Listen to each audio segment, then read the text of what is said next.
सासूचं शेवटचं पत्र भाग 2 मध्ये आपण पाहणार आहोत. शारदाबाईची 20 वर्षा अगोदरची हरवलेली मुलगी याच भागात भेटणार आहे. तर तीच आपण या भागात पाहणार आहोत. सासूचं शेवटचं पत्र भाग 2, 20 वर्षांनी झालेली भेट. मागील भागात आपण पाहिलं होतं, रोहनला आर्याबद्दल एक महत्त्वाचा पुरावा मिळाला होता. शारदाबाई, आदित्य आणि अनघा तिघेही आशेने त्याच्याकडे निघाले. आता पुढे सकाळचे 7 वाजले होते. अनघाने देवघरात दिवा लावला. शारदाबाई शांतपणे देवासमोर बसल्या होत्या. त्यांच्या ओठावर फक्त एकच प्रार्थना होती, देवा, यावेळी माझी परीक्षा घेऊ नकोस. तेवढ्यात रोहनचा पुन्हा फोन आला. मी जिल्हा रुग्णालयात आहे, तुम्ही लवकर या.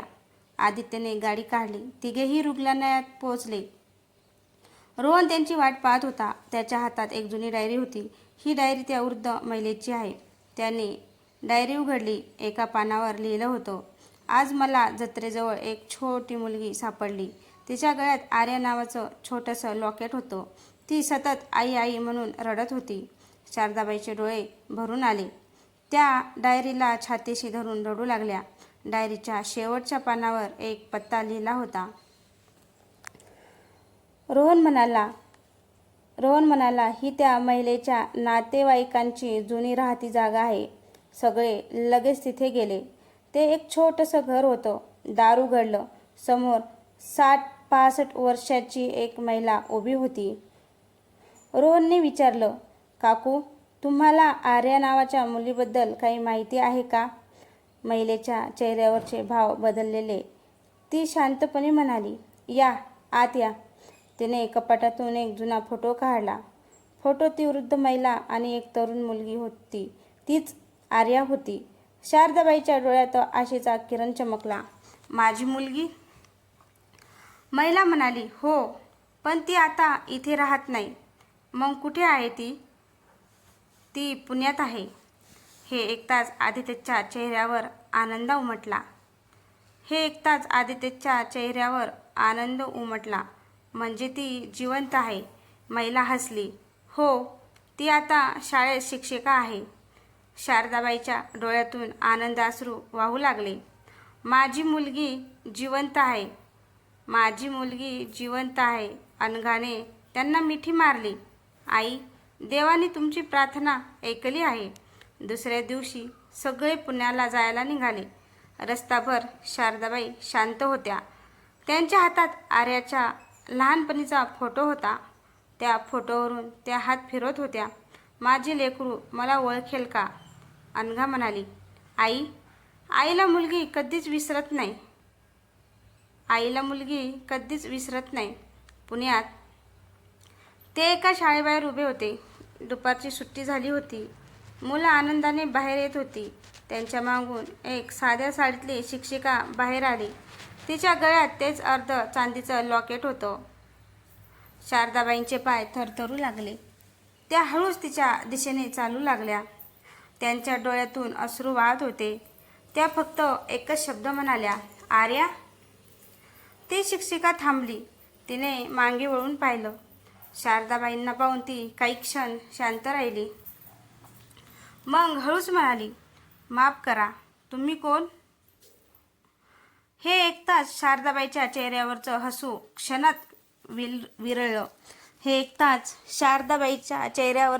क्षणात विरळलं. 20 वर्षांनी भेट झाली होती, पण मुलगी स्वतःच्या आईला ओळखत नव्हती. शारदाबाईचे पाय थरथरत होते. त्यांच्या डोळ्यातून अश्रू सतत वाहत होते. आर्या पुन्हा म्हणाली, तुम्हाला माझ्याकडे काही काम होतं का? शारदाबाई बोलायला गेल्या, पण शब्दच फुटेना. अनघाने त्यांच्या खांद्यावर हात ठेवला. आई, शांत व्हा. आदित्य पुढे आला. मॅडम, आम्ही तुमच्याशी 2 मिनिटं बोलू शकतो का? आर्याने घड्याळाकडे पाहिले. हो, पण माझा क्लास 15 मिनिटांनी आहे. शाळेच्या बागेत सगळे बसले. रोहनने शांतपणे ती जुनी डायरी आणि फोटो तिच्यासमोर ठेवला. आर्याने फोटो हातात घेतला. तिच्या डोळ्यात एक वेगळीच चमक होती. हा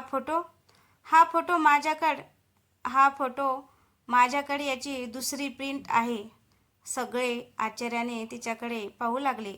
लहानपणापासून माझ्या आईने जिने मला वाढवलं, हा फोटो जपून ठेवला होता. शारदाबाईच्या छातीत धडधड वाढली. मग तुला काही आठवतं का? आर्या काही क्षण शांत राहिली. नाही, फक्त एक दुसरं आठवण आहे. जत्रा, खूप गर्दी आणि कोणीतरी आर्या म्हणून रडत होतं. हे ऐकताच शारदाबाईंचा बांध फुटला. त्या रडत म्हणाल्या, तो आवाज माझाच होता बाळा. आर्या घाबरली. तिने अनघाकडे पाहिलं. हे काय चाललंय? अनघा हळू आवाजात म्हणाली, आर्या, ह्या तुमच्या जन्मदात्या आई आहेत. आर्या क्षणभर स्तब्ध झाली. काय? नाही, हे अशक्य आहे. हे शक्यच नाही. माझी आई तर... तिचा आवाज अडखळला. माझी आई 3 वर्षापूर्वीच गेली. शारदाबाई तिच्याजवळ गेल्या. बाळा, ज्या आईने तुला वाढवलं तिचं ऋण आपण कधीच फेडू शकत नाही. पण तुला जन्म मी दिला आहे आणि 20 वर्ष प्रत्येक दिवस मी तुला शोधत जगले. आर्याच्या डोळ्यात अश्रू आले. तिला काय करावं ते समजेना नाही. एका बाजूला तिच्या आठवणी, दुसऱ्या बाजूला समोर उभी असलेली जन्मदात्री आई. तिने थरथरत्या आवाजात विचारलं, जर हे खरं असेल तर मला इतकी वर्ष शोधलं का नाही? हा प्रश्न ऐकून शारदाबाई पूर्णपणे कोसळल्या. शोधलं होतं बाळा, शोधलं होतं बाळा. पोलीस स्टेशन, वृत्तपत्र, मंदिर, जत्रा, प्रत्येक ठिकाणी तुला शोधलं, पण तू काही सापडलीच नव्हती. एकही जागा सोडली नव्हती, पण तू कुठेच सापडली नाहीस. रोहनने सर्व कागदपत्र आर्यासमोर ठेवली. हरवल्याची तक्रार, जुन्या वर्तमानपत्रातील बातमी, लॉकेटचा दुसरा अर्धा भाग. आर्याच्या डोळ्यातून अश्रू गळू लागले. तिने हळूच स्वतःच्या गळ्यातलं लॉकेट काढलं. दोन्ही अर्धे भाग एकमेकांना जोडले. टक. लॉकेट पूर्ण झालं. लॉकेट पूर्ण झालं. त्या क्षणी शारदाबाई आणि आर्या दोघी एकमेकींकडे पाहत राहिल्या. आर्या धावत आली आणि शारदाबाईला आर्या धावत आली आणि आई असं म्हणत ती शारदाबाईंच्या मिठीत कोसळली. असं म्हणून ती शारदाबाईंच्या मिठीत कोसळली. 20 वर्षाचा विरह एका मिठीत संपला. शाळेच्या आवारात उभे असलेले शिक्षक, विद्यार्थी, अनघा, आदित्य आणि रोहन, सगळ्यांच्या डोळ्यात अश्रू होते. त्या संध्याकाळी आर्या पहिल्यांदाच तिच्या जन्माच्या घरी आली. तिने घरात पाऊल टाकलं. भिंतीवर तिचा लहानपणीचा फोटो अजूनही तसाच लावलेला होता. त्यावर रोज ताजी फुलं ठेवली जात होती. आर्या रडू लागली. आई, तुम्ही माझा फोटो इतकी वर्ष काढलाच नाही? शारदाबाई म्हणाल्या, कारण मला खात्री होती माझी मुलगी एक ना एक दिवस मला नक्कीच भेटेल, नक्कीच परत येईल. सगळ्यांच्या चेहऱ्यावर आनंद होता. पण त्या रात्री घराबाहेर एक अनोळखी माणूस उभा होता. त्यांच्या हातात एक जुना फोटो होता. तो स्वतःशीच म्हणाला, आर्या, अखेर मी तुला शोधलं. तो कोण होता आणि तो आर्याला का शोधत होता? रात्रभर शारदाबाईंना झोप लागली नाही. त्यांनी अनेक वर्षांनी मुलीला आपल्या कुशीत घेतलं होतं. सकाळी उठल्यावर त्यांनी स्वतः आर्यासाठी तिच्या आवडीचा शिरा बनवला.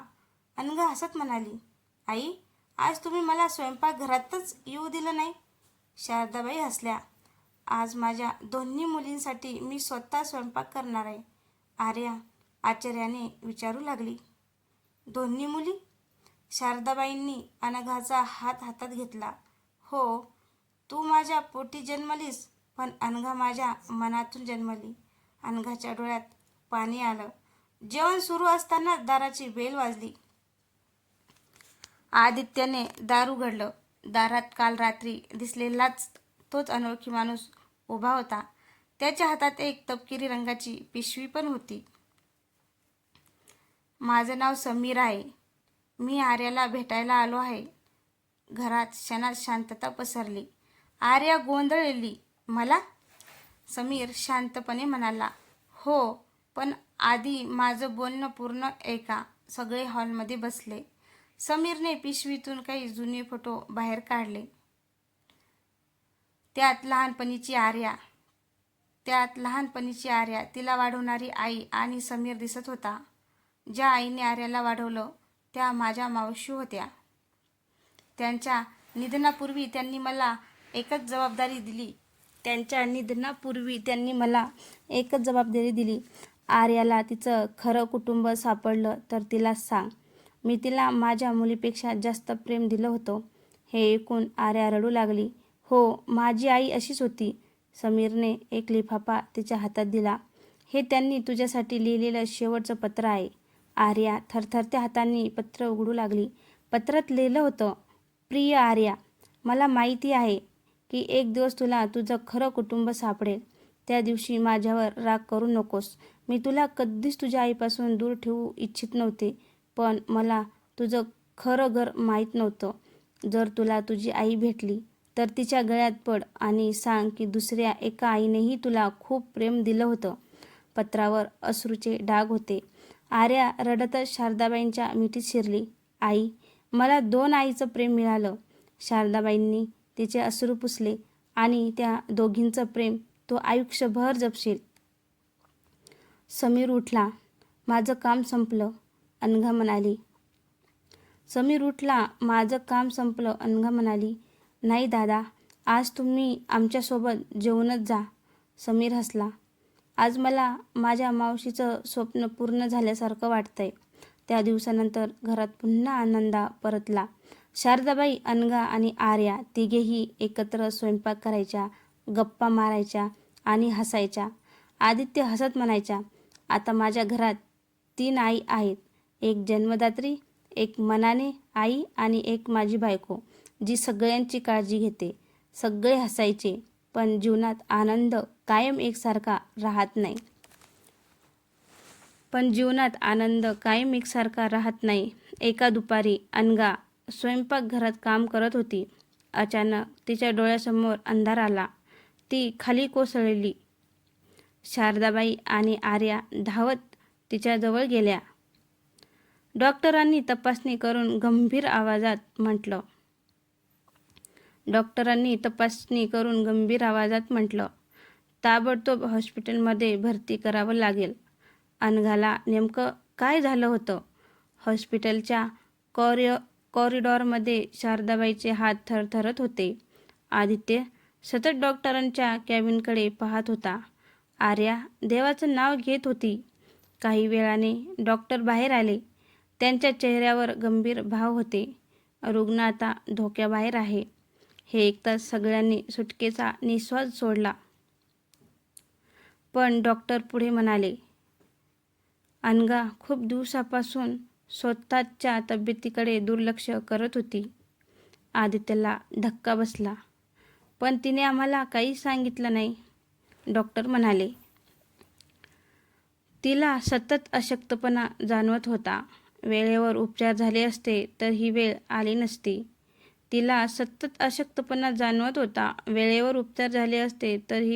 नसती.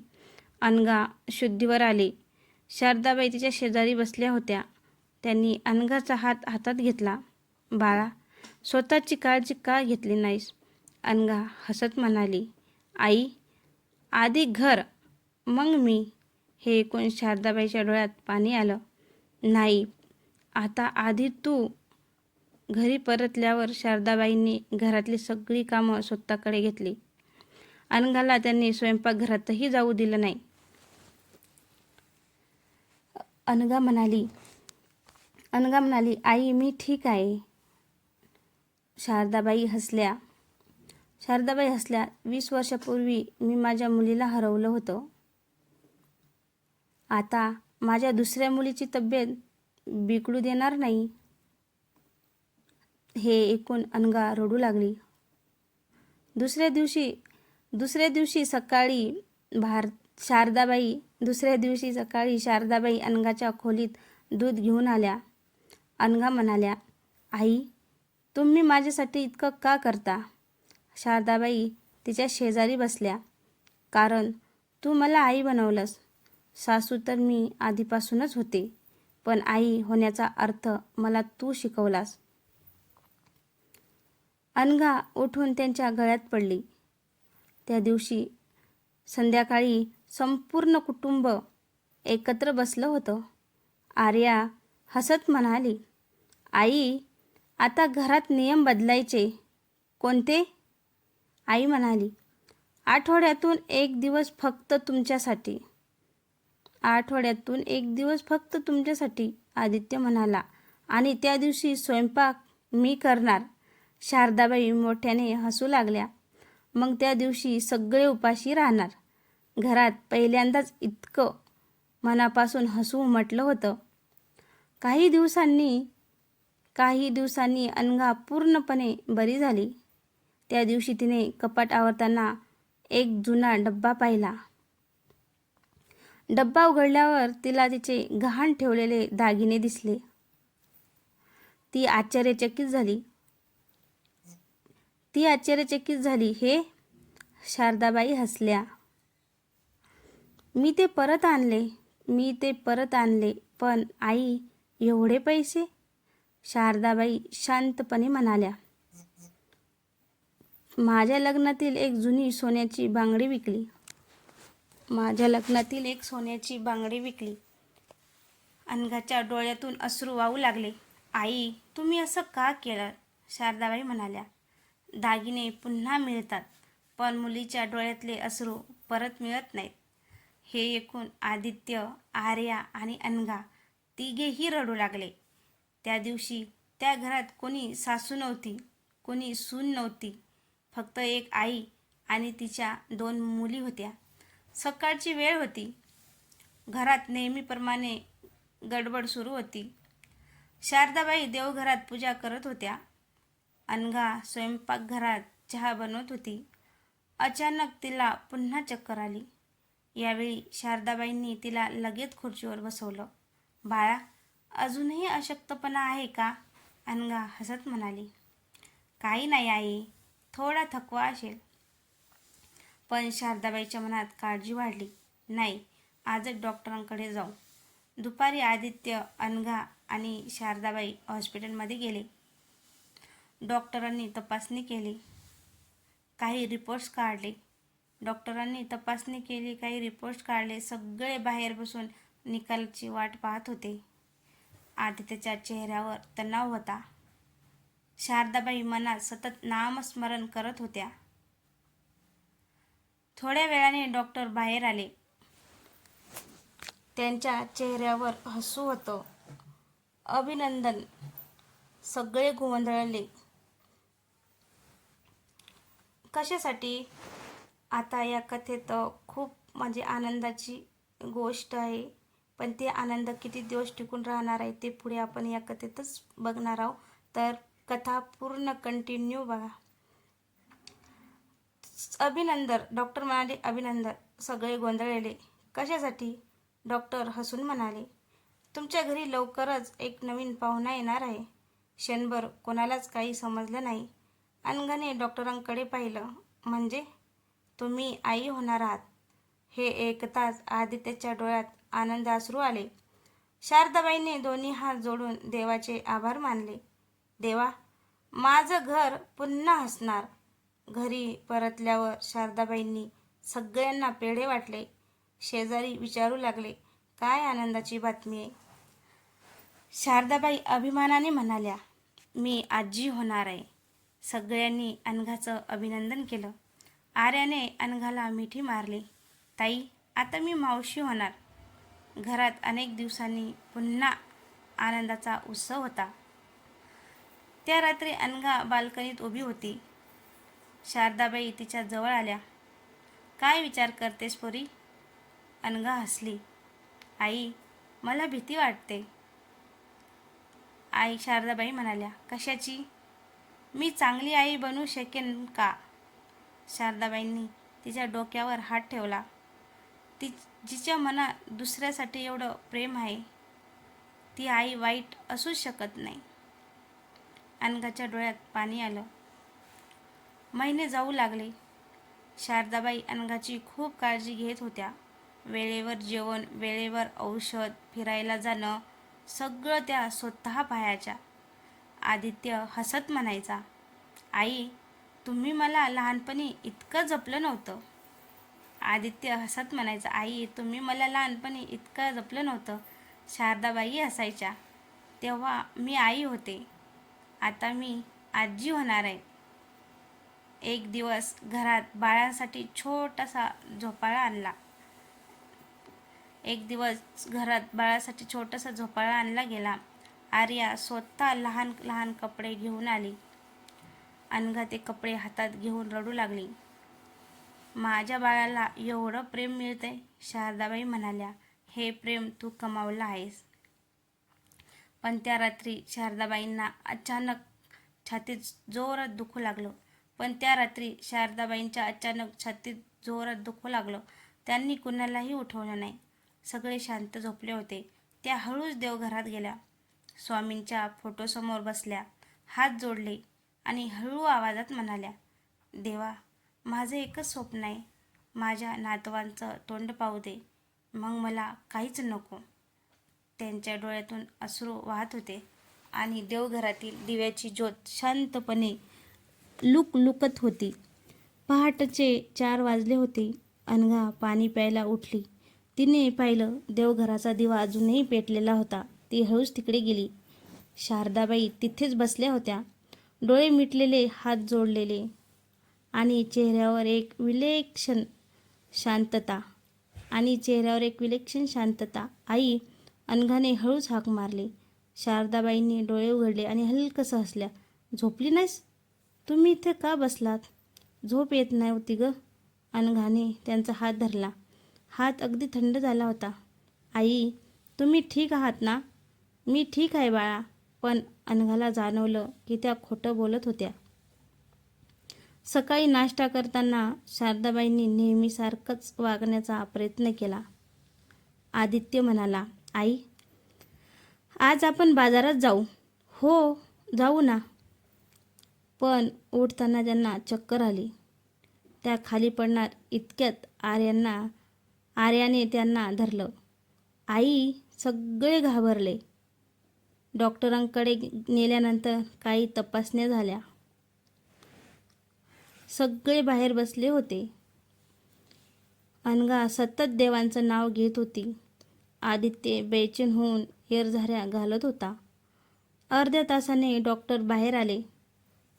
तुम्ही थोडं आत या, डॉक्टरांनी शांत आवाजात सांगितलं. घाबरण्यासारखं काही नाही, पण वयामुळं त्यांचं हृदय कमकुवत झालं आहे. त्यांना आता ताणतणाव देऊ नका. वेळेवर औषध, आराम आणि कुटुंबाचा आधार एवढीच गरज आहे त्यांना. सगळ्यांनी सुटकेचा निश्वास सोडला. घरी आल्यावर अनघाने एक निर्णय घेतला. आई, आजपासून घरातलं एकही काम तुम्ही करणार नाही. शारदाबाई हसल्या. मग मी दिवसभर काय करू? आर्या म्हणाली, आमच्यावर ओरडा. सगळे मोठ्याने हसू लागले. कित्येक दिवसांनी घरात पुन्हा हास्य उमटला. दिवस जात होते.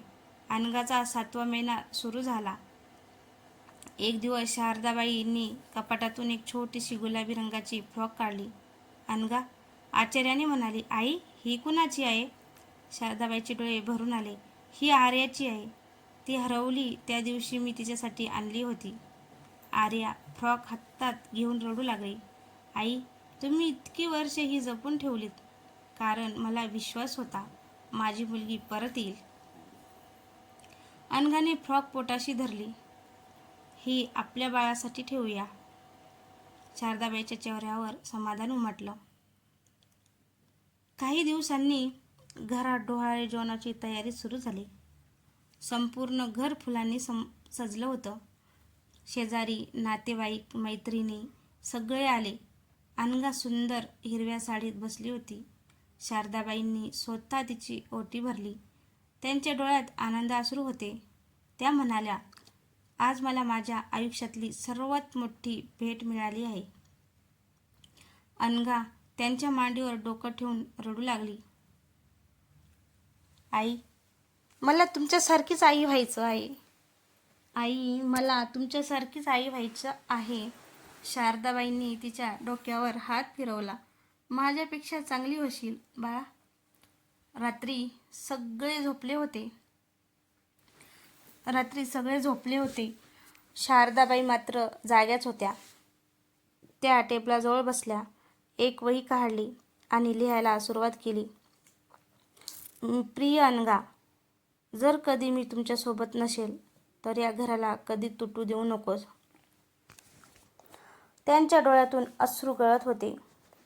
त्या पुन्हा एक पत्र लिहित होत्या, पण यावेळी तो दुःखाचं नव्हतं, तर प्रेम, आशीर्वाद आणि कुटुंब एकत्र ठेवण्याची जबाबदारी देणार होतं. अनघा दारातून हे सगळं पाहत होती आणि तिच्या मनात एकच विचार आला, आई, तुम्ही अशी पत्र का लिहिता? आई, तुम्ही अशी पत्र का लिहित आहात? रात्र झाली होती. संपूर्ण घर शांत झोपलं होतं. अनघा मात्र झोपत नव्हती. तिच्या डोळ्यासमोर सतत शारदाबाईचं ते पत्र लिहित असल्याचं दृश्य येत होतं. ती हळूच उठली. देवघरात दिवा अजूनही लुकलुकत होता. टेबलावर वही आणि पेन तसंच ठेवलेलं होतं. अनघाने वही हातात घेतली. ती उघडणार इतक्यात अनघा, शारदाबाईचा आवाज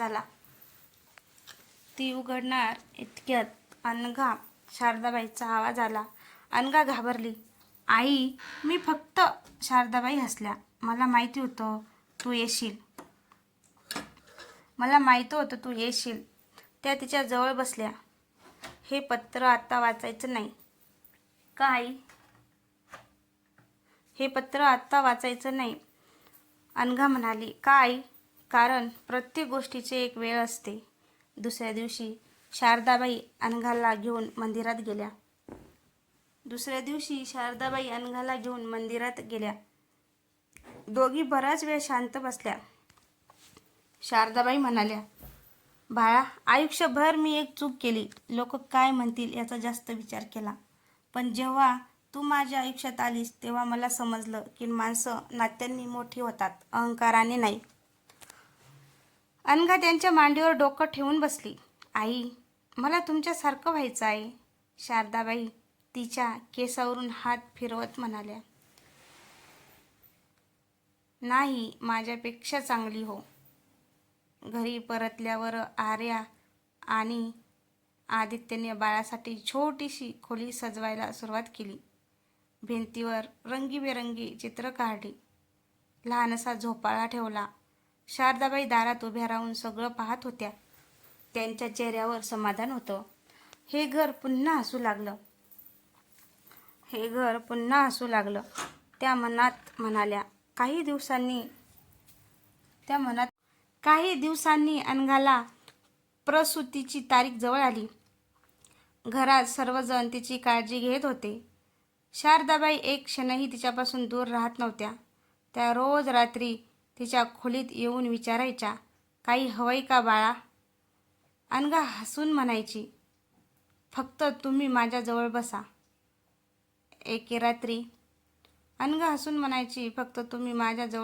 एके रात्री पावसाचा जोर वाढला होता. अचानक अनघाला पोटात तीव्र वेदना सुरू झाल्या. आदित्य, ती वेदनेने ओरडली. सगळे धावत आले. तिला ताबडतोब हॉस्पिटलमध्ये नेण्यात आलं. डॉक्टरांनी तिला आत नेलं. बाहेर शारदाबाई हात जोडून देवाचं नाव घेत होत्या. आर्या त्यांच्या खांद्यावर हात ठेवून म्हणाली, आई, सगळं ठीक होईल. पण शारदाबाईंच्या डोळ्यात भीती स्पष्ट दिसत होती. 2 तास गेले. 3 तास गेले. आदित्य बेचैन होऊन हॉस्पिटलच्या कॉरिडॉरमध्ये फिरत होता. अचानक ऑपरेशन थिएटरचं दार उघडलं. डॉक्टर बाहेर आले. त्यांच्या चेहऱ्यावर हलकंसं हसू होतं. ते म्हणाले, अभिनंदन, गोंडस मुलगी झाली आहे. हे ऐकताच आदित्यच्या डोळ्यात अश्रू आले. आर्या आनंदाने रडू लागली. शारदाबाईंनी हात जोडून आकाशाकडे पाहिलं. देवा, माझी इच्छा पूर्ण केलीस. नर्सने छोट्या बाळाला शारदाबाईच्या हातात दिलं. त्या थरथरत्या हातांनी नातीकडे पाहत राहिल्या. बाळाने अलगद त्यांचं बोट पकडलं. त्या क्षणी शारदाबाईच्या डोळ्यातून आनंदाचे अश्रू वाहू लागले. त्या हळूच म्हणाल्या, माझ्या आयुष्याचं सगळ्यात सुंदर पत्र आज माझ्या हातात आहे. पण त्या क्षणी त्यांच्या छातीत पुन्हा एकदा तीव्र कळ उठली. त्यांच्या हातातून बाळ अलगद नर्सने घेतलं आणि शारदाबाई हळू खाली कोसळल्या. अनघाला अजून हे काहीच माहिती नव्हतं. आई, आर्या मोठ्याने ओरडली. आदित्य धावत शारदाबाईकडे गेला. डॉक्टर आणि नर्स लगेच धावत आले. शारदाबाईंना स्ट्रेचरवर झोपवून अतिदक्षता विभागात नेण्यात आले. दार बंद झालं. बाहेर फक्त शांतता होती आणि प्रत्येकाच्या डोळ्यात भीती. अनघाला अजून काहीच माहिती नव्हतं. ती बाळाला कुशीत घेऊन हसत होती. आई कुठे आहे? तिने हळू आवाजात विचारलं. आर्या काही बोलू शकली नाही. तिने फक्त अनघाचा हात घट्ट धरला.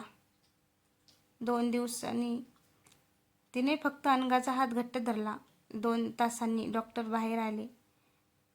धोका टळला आहे हे ऐकताच सगळ्यांनी सुटकेचा निश्वास सोडला. पण डॉक्टर थांबले. त्यांना आता पूर्ण विश्रांतीची गरज आहे. दुसऱ्या दिवशी शारदाबाईंना शुद्ध आली. त्यांनी डोळे उघडले.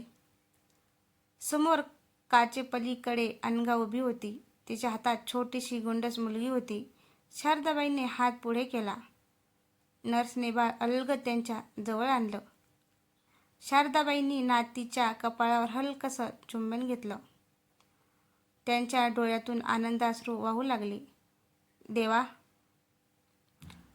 आता मला काहीच नको.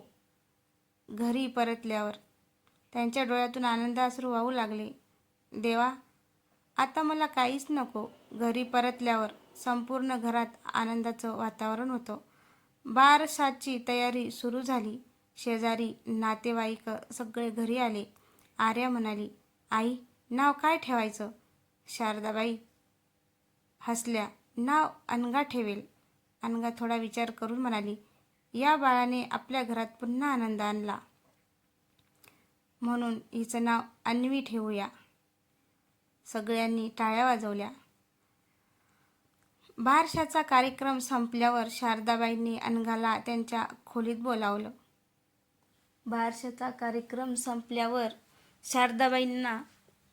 अनघाला त्यांच्या खोलीत बोलावलं. कपाट उघडलं. त्यातून ती वही काढली, ज्यात त्या अनेक दिवसापासून काहीतरी लिहित होत्या. हे घे. अनघाने वही हातात घेतली. आई, हीच ती वही का? शारदाबाई हसल्या. हो, हीच आहे ती वही. पण आता ती फक्त पत्र नाही, हे माझ्या आयुष्याचं सार आहे. अनघाने पहिलं पान उघडलं.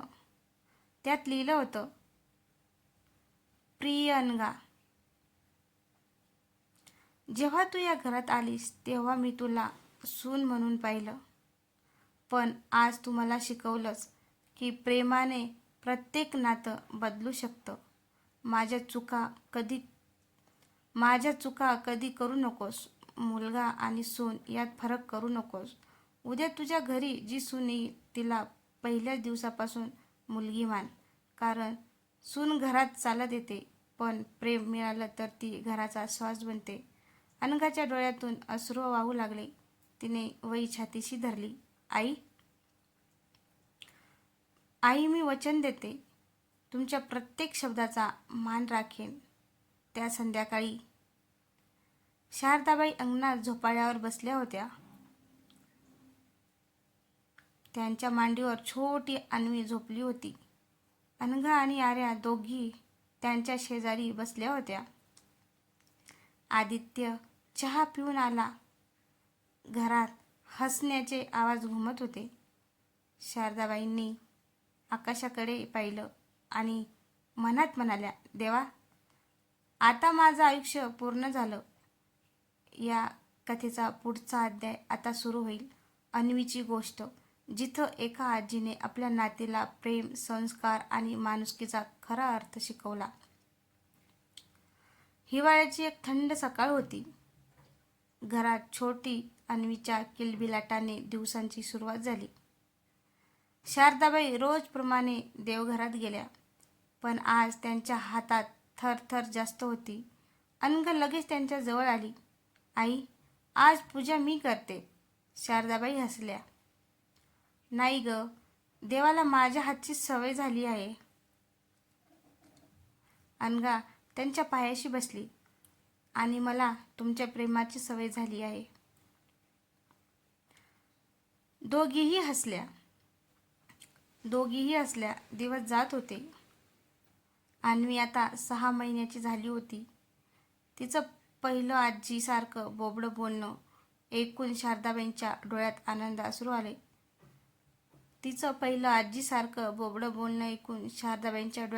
अश्रू आले.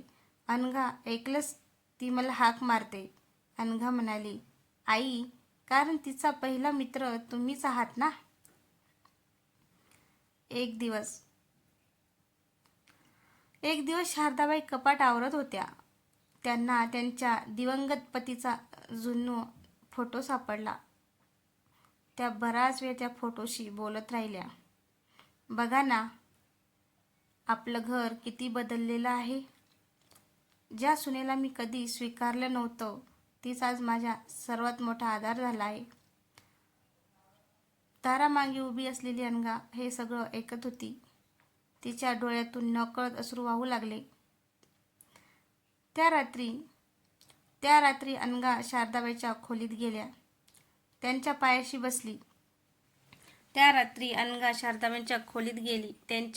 बसली. आई, हं बाळा, एक विचारू का तुम्हाला.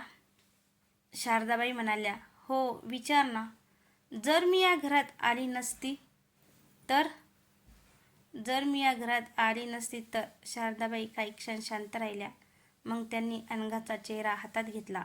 मग मी आयुष्यभर गरीबच राहिली असते. अनघा आश्चर्याने म्हणाली, गरीब ते कसं काय. शारदाबाई हसल्या. हो, गरीब. पैशाने नाही, पण मनाने, प्रेमाने गरीबच राहिली असती. काही दिवसांनी शारदाबाईंची तब्येत पुन्हा थोडी बिघडली. डॉक्टरांनी तपासणी करून सांगितलं, त्यांना आता जास्त काळजीची गरज आहे. त्या दिवसापासून अनघाने एक निर्णय घेतला. रोज रात्री ती शारदाबाईंच्या खोलीतच झोपू लागली. त्यांना वेळेवर औषध द्यायची, गरम पाण्याने पाय धुवून द्यायची, केस विंचरून द्यायची, जेवताना स्वतः घास भरवायची. एक दिवस शारदाबाईंनी तिचा हात धरला. बाळा, मी तुला जन्म दिला नाही, मग एवढं प्रेम का करतेस माझ्यावर. अनघा हलकसं हसली. आई, मुलगी होण्यासाठी जन्म द्यावा लागतो, पण आई होण्यासाठी फक्त प्रेम द्यावं लागतं. हे ऐकून शारदाबाईंना अश्रू आवरले नाहीत. दुसऱ्या दिवशी शेजारच्या काकू घरी आल्या. त्यांनी अनघाला शारदाबाईचे पाय दाबताना पाहिले. त्या म्हणाल्या, आजकाल अशा सुना कुठे मिळतात. शारदाबाई अभिमानाने म्हणाले, सून नाही, ती माझी मुलगी आहे. त्या रात्री शारदाबाईंनी देवासमोर हात जोडले. देवा, माझं आयुष्य कधीही संपलं तरी चालेल, पण या घरातलं प्रेम कधीच कमी होऊ देऊ नकोस. तेवढ्यात छोटी अन्वी रांगत देवघरात आली. तिने शारदाबाईच्या मांडीवर डोकं ठेवलं. शारदाबाईंनी तिला उचलून घेतलं आणि त्यांच्या डोळ्यातून पुन्हा आनंदाश्रू वाहू लागले. तर मित्रांनो, तुम्हाला ही कथा कशी वाटली? नक्कीच कथा खूप छान होती, आवडलीच असेल, पण थोडी स्लो वाचलेली आहे मी, कारण प्रत्येक शब्द खूप चांगला होता या कथेचा आणि तुम्हाला नक्कीच आवडेल. आवडल्यास लाईक, कमेंट, शेअर करायला विसरू नका आणि चॅनलला